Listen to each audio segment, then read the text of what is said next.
Welcome to 100 Yards of Football, and this is our Legends segment. I'm your host, Bobby Butler, and today we have a great show, something that I've been waiting for a long time. We got some greats out of Delray Beach. We're going to go back in the days of Carver High School, the first state championship team of any sport in Palm Beach County. They won back-to-back titles in 1968 and 1969. And I got with me today two of the stars of that team. Welcome, guys, to the show. Anthony Penn, Greg Dobson, and my boy, legendary Atlantic High School star running back, all-star track runner, and Weslyn Great, Mr. Larry Coffey. Larry, welcome to the show. Thank you. I appreciate it. Yeah, that's good, man. Well, let me introduce you guys. I want to take a little time. This means a lot to me because these guys mean everything to me. I can't even explain what they mean to me. But I'm going to introduce. Let's start with the elder statesman, Mr. Greg Dobson. Greg Dobson, running back for Carver High, Delray Beach. And let me tell you something about this guy. I always call him the greatest of all time, the greatest athlete to ever come out of Delray. He was a great football player, great running back at Carver High. But I just happened to go in the gym one night, Larry, and saw him play basketball, and I was so impressed. I go, man, this guy can do anything. We knew what kind of baseball player he was, all-time great baseball player, played in the Met organization for 4 years. And then when he had time, he ran track for Carver High, and I think he won some titles in that as well. Greg, welcome to the show, man. Good to have you. Hey, thank you, Bobby. Good to be here. My pleasure. And then the next guy is my hero, the guy who I'll never forget the first time I saw him play.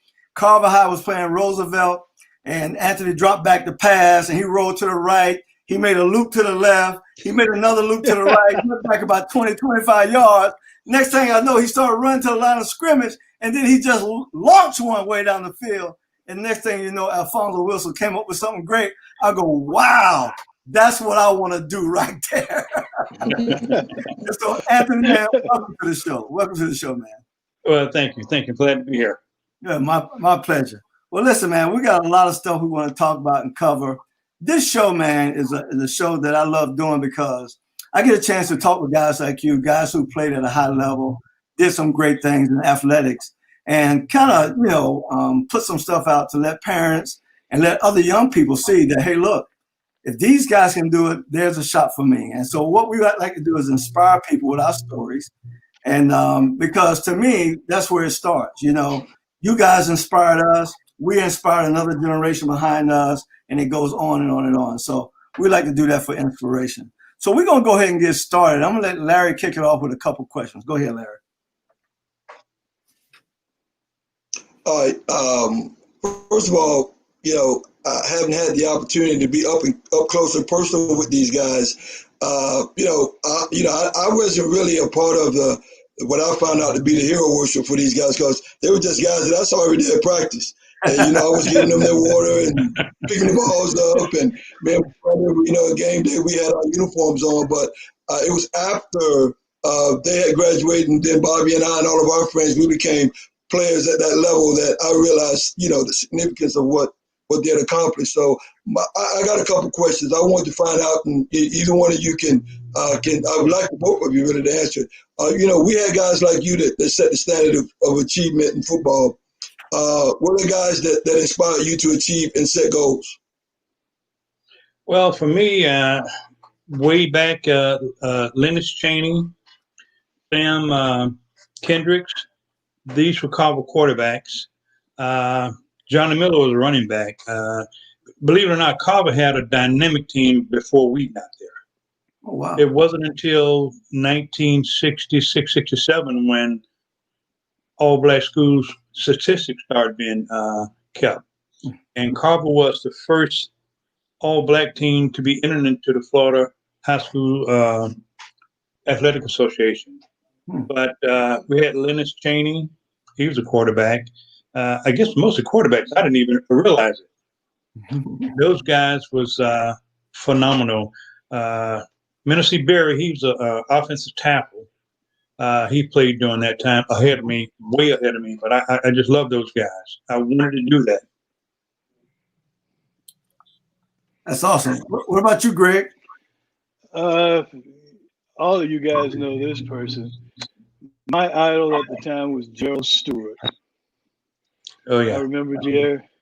He was probably the best running back in South Florida at the time. Wow. And I emulated everything he did. And that included swimming and diving. And he was across the board athlete. And to realize that those guys, under the circumstances we had in the 60s, could achieve that type of recognition was all inspiring. Right. And all of us running on those dirt roads that we lived on, emulating them, making their moves, catching the ball. I mean, it was a joy to be an athlete. That was your life. Yes. And those guys are the ones that inspired us. Okay, you know what?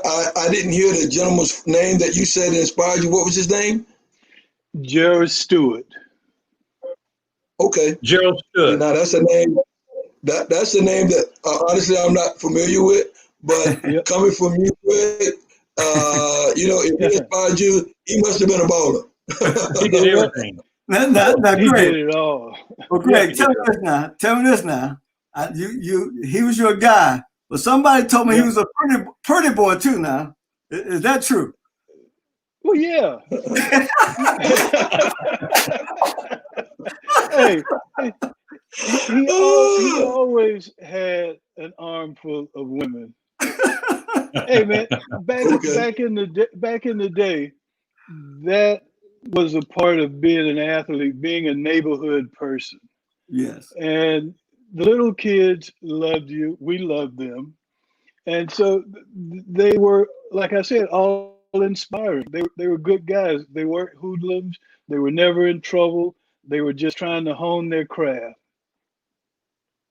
That's cool, man. That's cool. I want to ask one more question and to find out, you know, with Bobby and I growing up, and again, and our peers, we had the Delray Rocks youth football to introduce us to organized football. I know a lot of people probably think that for me, I sat down and spent a lot of time talking football with my dad. It didn't happen. He was focusing his attention on you guys, trying to make sure you guys were getting done what he wanted. But did you guys have youth football when you were growing up, or how did you guys get so involved with playing football? We had the Teen Town Recreation Center. Okay. Yeah, we played football at Teen Town. Okay. So you got we did a lot of street ball too. So but you know, we were very fortunate that we had, you know, Delray Rock organization with some of the coaches that we had, you know, people like Red Odom and Coach Stevens and people like that, you know, Bill Smith and Jack and those kind of guys. They spent a lot of time, you know, they burnt a lot of oil on us out there trying to make us, you know, become better athletes and really better people. So I was just curious as to, you know, if you guys had that type of an opportunity, but you know, whatever I tell you what, whatever you guys used to get you guys ready to play football, it worked. Hey man, the deal was the city of Delray, right, provided the recreation center with equipment. And people like Zach, they were our coaches. Red Odom and those are in the second wave. Right. You see what I'm saying? You had Holman, who ran the center. He was in charge of the equipment and things like that, and the pool area. So that's where we got all our inspiration from. Those guys, they had come back from Bethune Cookman and Florida A&M, and they had an idea of how to coach a team, how to organize a team, and we didn't care. We just wanted to play. Just wanted to play. Right. We just wanted to play, and they taught us the techniques that they had gathered during their times in college, with Holman being at Bethune Cookman and places like that. And that's one of the reasons I ended up going to Bethune Cookman, because of the history with Delray Beach. Right. Wow. That's powerful. That's powerful. So now, Jeremiah, go ahead and put that picture up if you got it, Jeremiah. Put that picture up. I know you don't have that picture. I'm thinking. I Man, knew you were listen, going to put that up that there. picture right there. Listen at me now. Greg and Anthony, that picture right there, every time I leave the house, it's with me. Everywhere I go, it's in my phone. I keep that photo in my photos in my phone, in my computer, and everything. So here's the 1968 team, the first team to win the state title. And you see Greg up there, the top left, wearing number 22, right? Yep. And on the second row, number 10, that's Anthony Penn right there. And I don't know how many guys is on this roster. I don't think everybody's on this photo that's supposed to be on this team. But anyway, this team right here, Larry, I don't know how you feel. This is an all-star team. Because when you look next to Anthony, to the right of Anthony, is another great athlete, a guy named Barry Hill. And then next to Barry, you got Harry Robinson. And then to Anthony's left, you got Gopher, Lester Flowers, Freddie Grice. I mean, you know, and then on the top, right in the middle, you got Artie Johnson. You got Billy Plummer, who's one of the greatest players to ever come out of Carver High. And then you got those other two running backs who make that three-headed monster, Abraham Wooten, number 32, and Pop Grover, number 21. And then there's Greg's brother, Donnie, up there. I mean, then you got Alfonso Wilson down there on the bottom. You got you skipping a main cog. If you had kept going past Head Robinson, you got Big Daddy. Oh, the monster. You got Lawrence, Big Daddy Hunt. You got Juan Cornelius. Man, we go on and on and on. You got Ricky Grant. You got Jerry Anderson. And number 66, you got Randy Straghn, great middle linebacker and fullback. And then you got Donald Hunt, number 61. And you got Dexter Josie, number 75. Yep. But there's one guy, there's another guy on this team. He's a puppy. I don't know if he's in the 9th grade or the 10th grade. In his photo, he's wearing number 12. That's Charles Cornelius. Yeah. Who, after integration, he went to Atlantic High School and became the first pro football player to come out of Atlantic High School. And so this roster was full of monster football players, right? So Anthony, as we look at that and we look at those players, I want you to tell me a little bit about the offense, because from a skill position, man, it seemed like you had all the weapons. Well, actually, I did, and I want to start with Greg.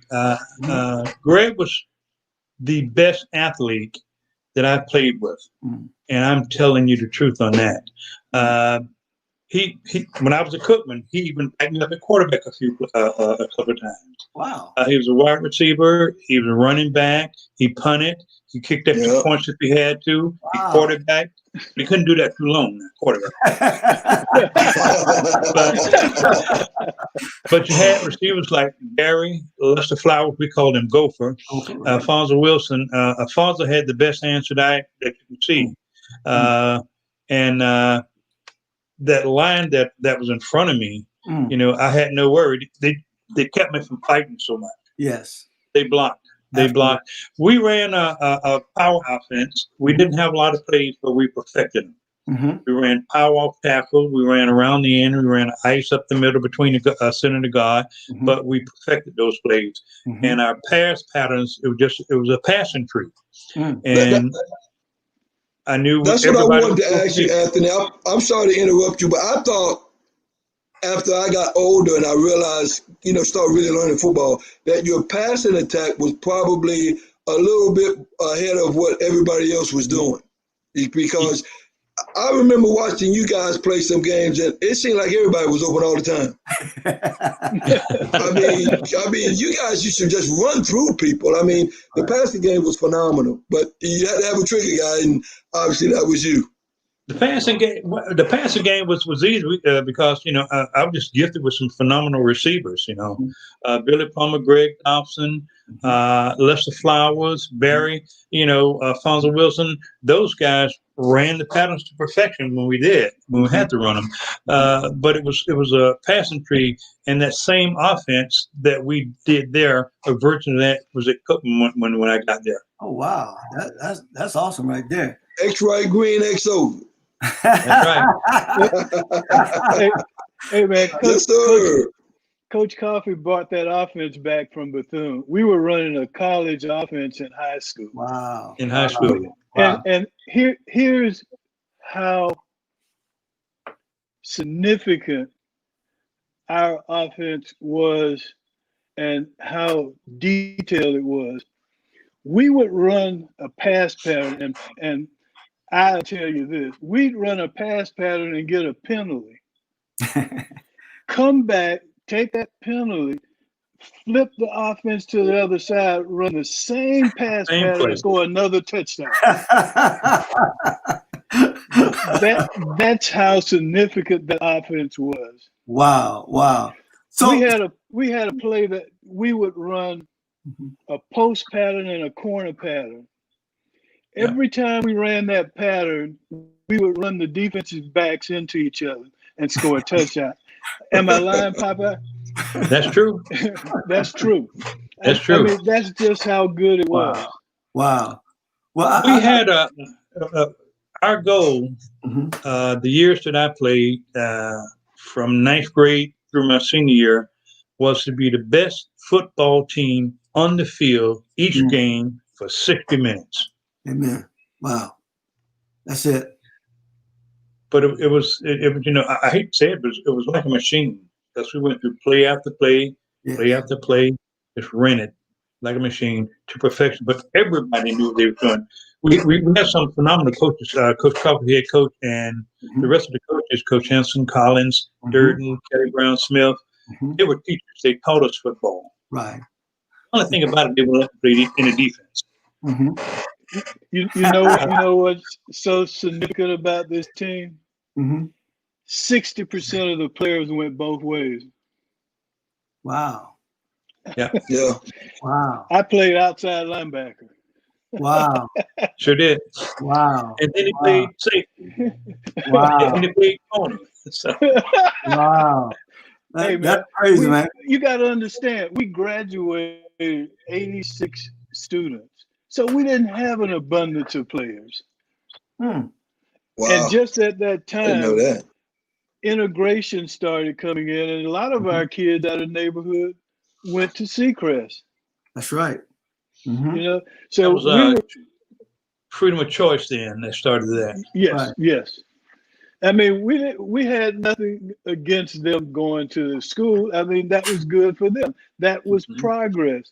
But we were just saying, of the ones that stayed, we went both ways and we got the job done.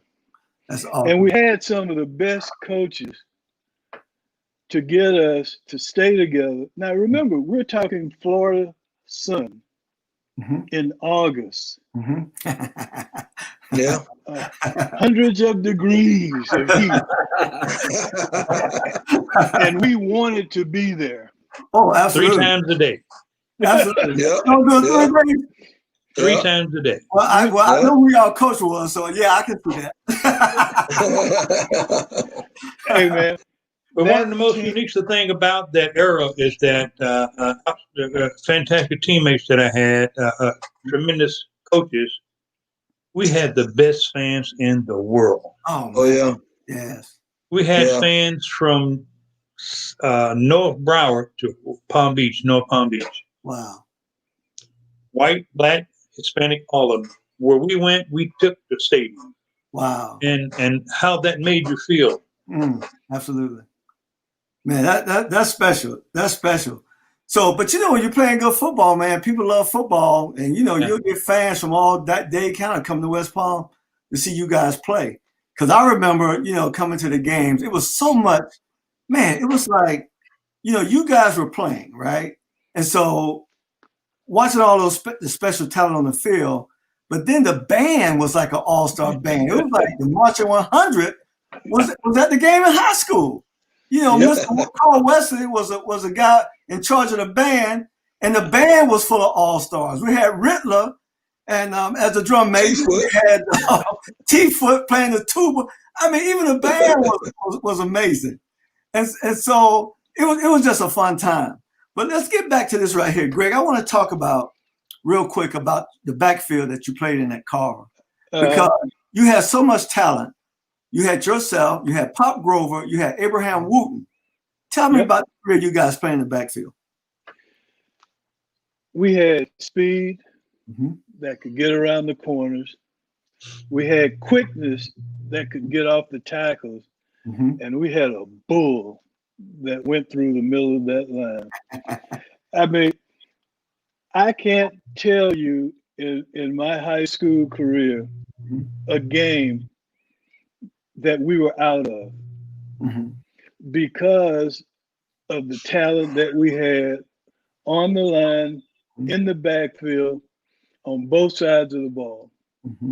I mean, we had guys that eventually had scholarships offers to some of the major schools, as you well know, like you know Billy and those guys. And it's the way we grew up, man. We grew up playing sports. Right. Summertime, we played sports from 7 in the morning until the lights came on. We had to go home. Go home. Right. That's right. Right. That's right. And you better be home when the lights come on. Yes, sir. Yes, sir. That's right. Yes, sir. So that was our life. Sports was our life. We used to play in the dirt roads with a broom handle and a tennis ball and call it Stinger Marie. Yes, I remember that. All of y'all know that.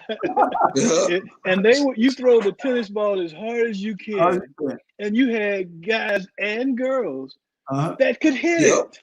Right. Hey, you're right. I love my childhood. Oh, I mean, I want to say, before I finish, I want to say one thing about this picture you got here.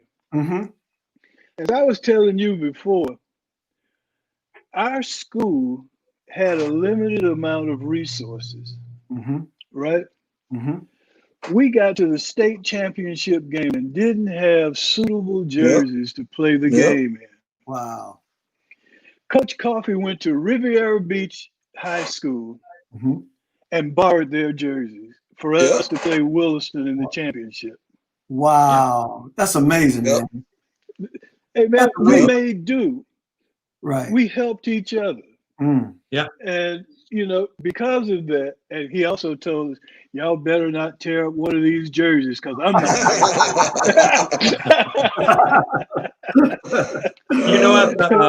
After Greg class graduated, Coach Coffey, Larry, I don't know if you remember that, he rented a U-Haul trailer and drove 3 or 4 of us to University of Miami and got a trailer full of equipment.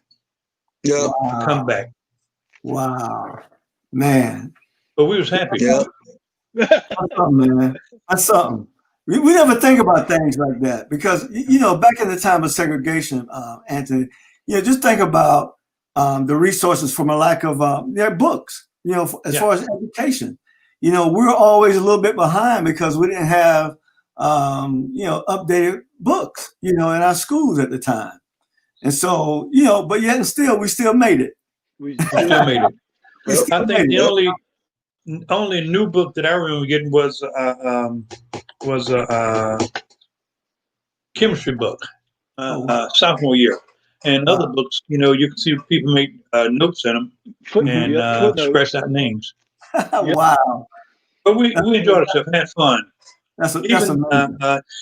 Some experiences that we had too. We played now in the championship. We played teams like Williston, Santa Fe, Turkey Creek, Father Lopez, Eustis, and Dunbar. That's in a different part of the state. Right. There's some games we had to be escorted in by law enforcement in and out of the county. And there was some locations that we could not go into the gym and change in our uniforms or back in our clothes or eat. We didn't care. We did it on the bus. Yep, but we got taped on the bus. But Mr. Parker had our food on the bus. Yeah. See, now that's community right there now. Yeah. Yep. That's community. Man. Hey, man, we went into Williston, Florida. Mm-hmm. After we won the game, we was headed out of there. We were followed all the way out of town. I remember, out of the county too. I remember Coach Coffey yelling, "Don't throw that rock!" Kids were on the side of the road. Wow. It was a different era altogether. It was.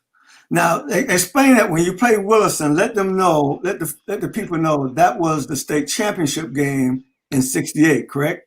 That's correct. In '68. In '68. So in that state title game, what was the final score? Y'all remember? 39-9. Wow. Y'all blew them out. I don't remember because I was knocked out. You got knocked out? I went into the end zone and was at the back of the end zone, and a linebacker came across after I stood up. Wow. Knocked me cold. Wow. You know, it was that kind of playing, you know. Right. It would be over and somebody get wiped out. Now, the toughest and roughest and meanest group of guys that we played, I say that we played, was Turkey Creek. Is that right? Turkey Creek, there were some tough dudes. Wow. All the way around. Wow. We beat them, but we paid the price. Right. They called your names, poked your eyes. I mean, you know, that's what the referees ignored it. But we played. There's one guy, he about 6'6". He said, "I'm gonna get you." I say, "Look at the score, look at the score." But all in all, it was fun. It's something that I guess we was destined to go through. Absolutely. Those to come behind us, because someone set the path for us. I don't think we saw it the way that we see it now. Oh, absolutely. Because we was, you know, young kids going through an era. We just want to play some football and play some sports. Right. We knew it was different, but we wanted to play some sports. Right. And specifically football at that time. Not football like the Reds. That's cool. That's cool, man. So, Anthony, tell me about the game. Tell me about the game. And I think it was a playoff game. I don't know what year it was, the first year, the second year in Fort Myers. There you go. I was about to ask you. Let me ask that question. Tell me about that game, Penn. I don't remember that game. Honestly, down 12-0. That was the one. That's when you guys were behind with 2 minutes left. Y'all had the Turkey Bowl. That was a Turkey Bowl game. Oh, that was a playoff game. That was a playoff game. They were playing Fort Myers and they were down. But they called it the Turkey Bowl because we had to stay in the other players' homes. Oh, okay. Oh, yeah. Okay. You remember? I don't remember the game. I don't remember. Larry, break it down to Anthony about the game. How at the end of the game. You know what, Bobby? You stole what I was about to ask them to talk about that game because it was a game where there was 2 minutes left in the game. I remember we were down 2 touchdowns. 2 touchdowns. And you threw a long pass. And this might jog your memory, Anthony. You threw a long pass to Bobby Brown. And he caught it, but he got caught.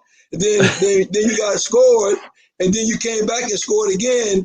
And that was a playoff game. And had you lost, you wouldn't have been able to defend your championship.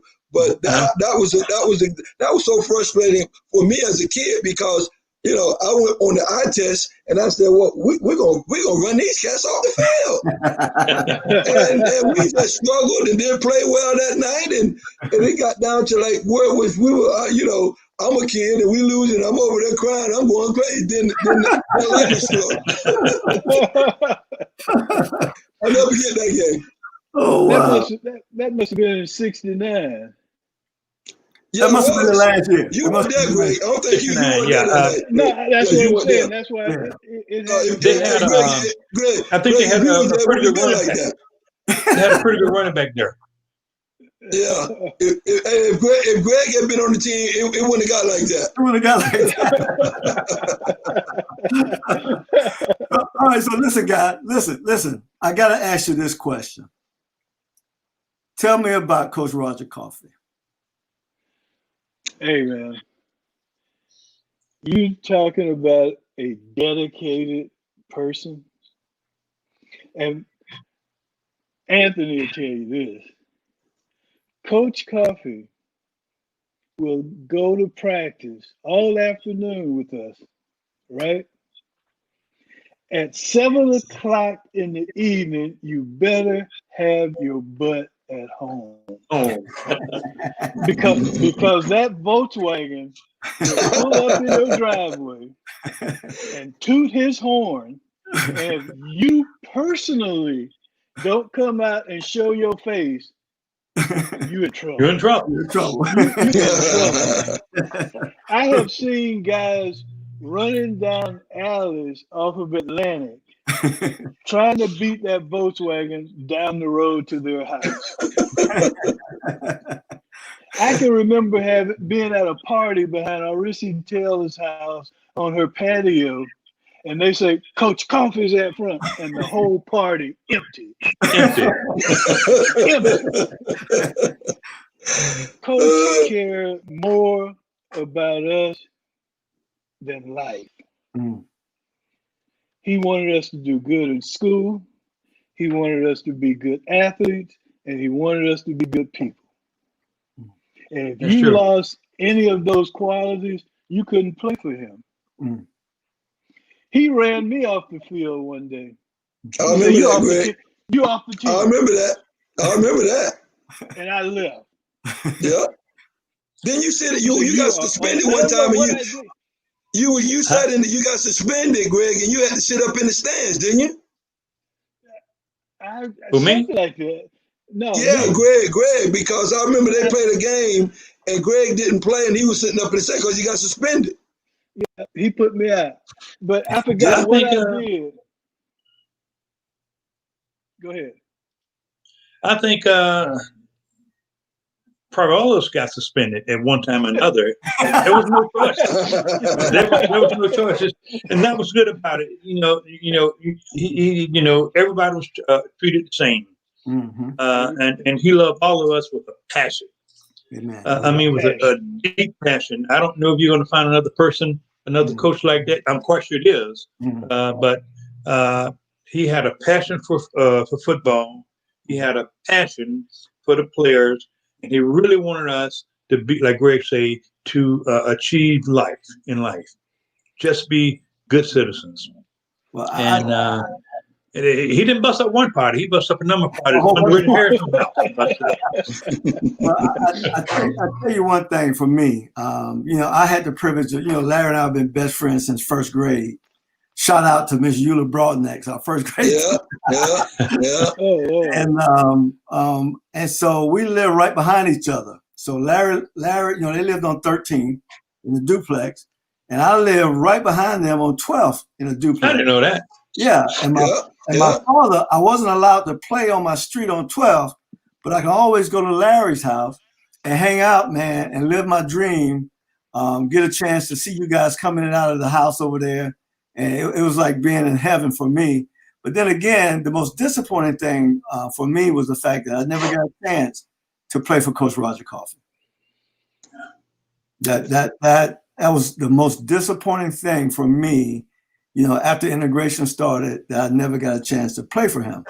But saying all that, I always tell people he coached me because I learned so much in that home about a whole bunch of stuff, right? I ate at that table. Me and Larry was just like this, man. We were always together.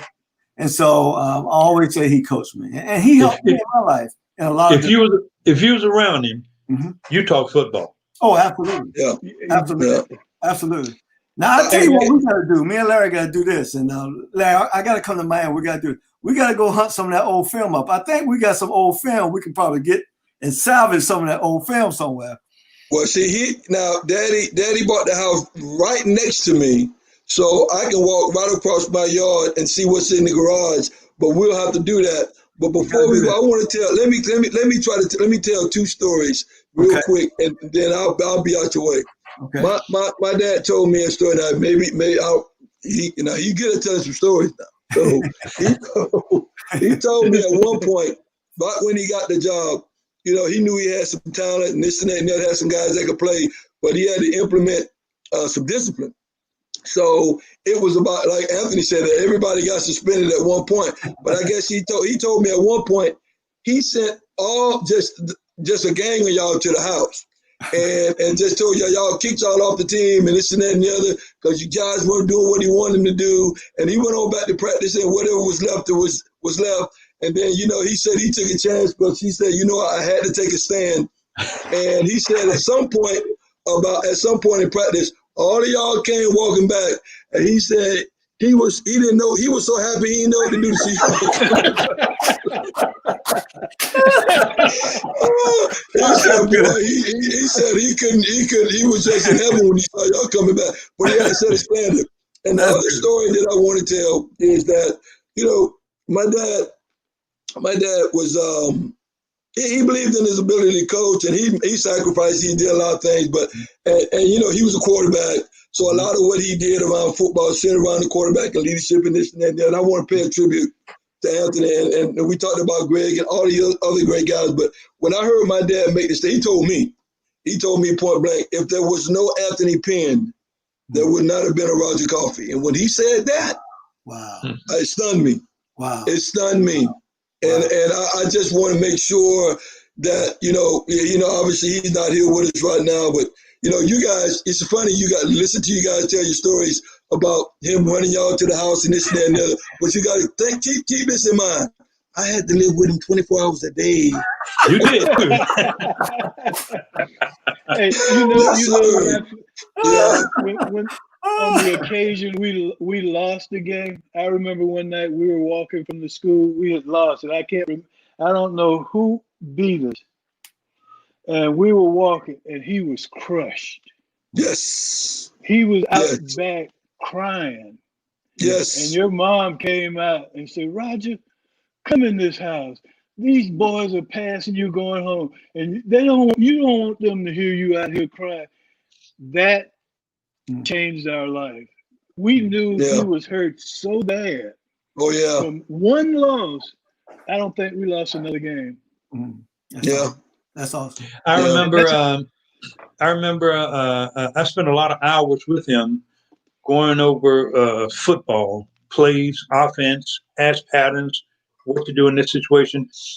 Until when I was a senior, I felt as though I was a complete quarterback. When I got to Cookman, I knew I could quarterback, and I got the opportunity to quarterback. I think I didn't start the first game, but I went in just for halftime of the first game of my freshman year, and I started since that time on. But it was just automatic, and I attribute all of my knowledge that I learned in football, not just being an athlete, the knowledge about the sport, the knowledge about individuals, the knowledge about, you know, people. A lot of that rubbed off on me, and just being around him and being coached by him. That's awesome. That's awesome. I tell you what, man, y'all played for a great man, and that whole time, and man, the city of Delray was on fire. That community was on fire. I can remember myself. We used to live at one time. We lived in Carver Park, and we lived in my room. And I could see. I get my daddy binoculars, and I can see one side of the football field. So if y'all were on one hash, I can see you play. But if you went the ball the other way, I was sitting there all night in the window, hoping y'all come back on the other side. You know, the town was on fire. We were on fire. We were so inspired by what y'all did, how y'all played, winning championships. You know, when we got in high school, me and Larry, when we were freshmen in high school, of course, we didn't play high school ball at that time. We were still playing for the Delray Rocks, but they went undefeated and played in the state championship game right there at Atlantic High School against Haines City. And we lost our freshman year.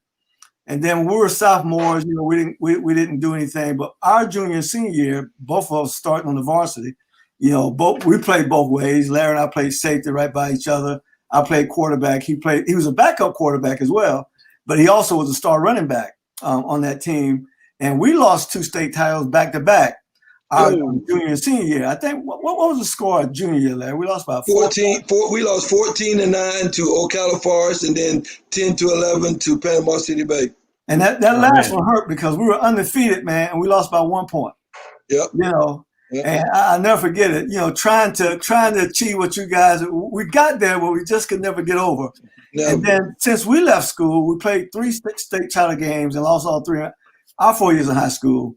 A couple of years later, they played Milton.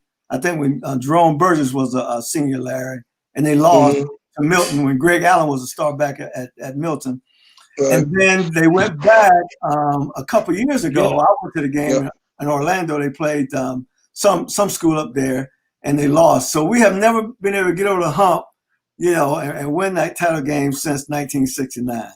Yeah. So listen, guys, a couple more questions, and we're going to get out of here. Larry had a couple of questions, and here's what he wrote down. Of course, I know you guys were not aware of the significance of what y'all were doing at that time because you were just young kids playing ball, right? That's it. Right. Right. All right. So let me ask you this then.